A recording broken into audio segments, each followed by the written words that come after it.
আসসালামু আলাইকুম এভরিওয়ান, রান্নার ক্যানভাসে নতুন আরও একটি রেসিপিতে সবাইকে ওয়েলকাম করছি। আজকে তৈরি করে দেখাবো মজাদার একটা ভর্তা রেসিপি। এই ভর্তাটা একবার গরম ভাতের সাথে খেলে বারবার খেতে ইচ্ছে করবে, এতটাই মজার হয়ে থাকে। আর বানানো কিন্তু একদমই সোজা। হাতের কাছে কয়েকটা উপকরণ দিয়ে ভর্তাটা ঝটপট বানিয়ে নিতে পারবেন। আজকে ভর্তাটা তৈরি করার জন্য এখানে লাগছে আমাদের শুটকি মাছ। তো এখানে আমি বাজারে যে শুটকিগুলো ছোট কিনতে পাওয়া যায় ওগুলা নিয়েছি।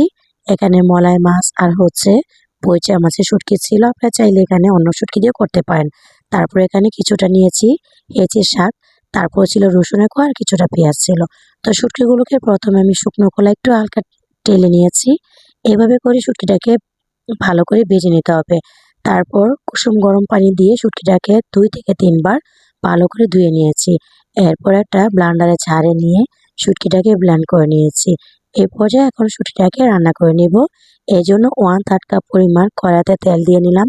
তারপর যখন তেলটা গরম হয়েছে এই পর্যায়ে দিয়ে দিয়েছি এখানে 1/4 কাপের মতো পেঁয়াজ কুচি। পেঁয়াজটা যখন হালকা একটু বাদামি হয়েছে এই পর্যায়ে এখানে দিয়ে দিয়েছি আদা রসুন পেস্ট। এখানে আমি আজকে আদা রসুন পেস্ট দিয়েছি 1.5 টেবিল চামচ। তারপর আমি কিছুক্ষণ আদা রসুনের পেস্টটাকে তেলের সাথে কষিয়ে নিয়েছি।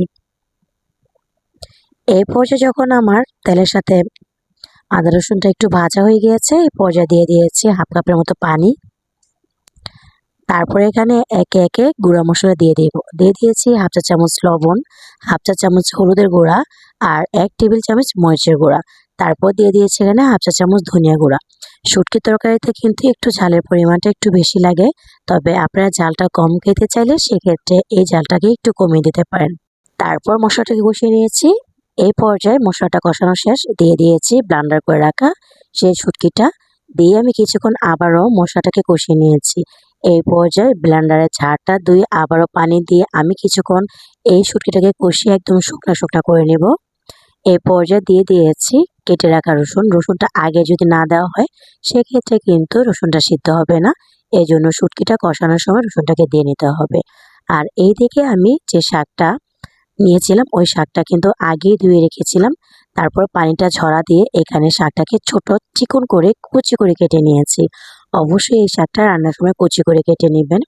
তারপর যখন মশলাটা কষে গিয়েছে উপরে যখন তেলটা উঠে এসেছে এই পর্যায়ে কুচিয়ে রাখা শাকগুলো দিয়ে দিয়েছি।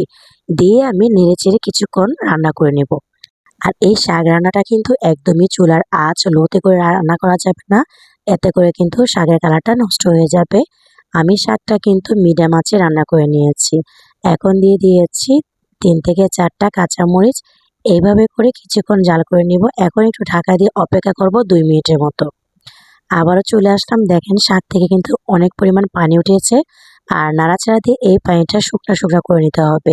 এইভাবে যদি এই শাকটা রান্না করেন এক পদ দিয়ে কিন্তু আপনি চোখ বন্ধ করে অনায়াসে 1 প্লেট পরিমাণ ভাত খেয়ে ফেলতে পারেন। এই শাকটা এত বেশি মজার হয়ে থাকে।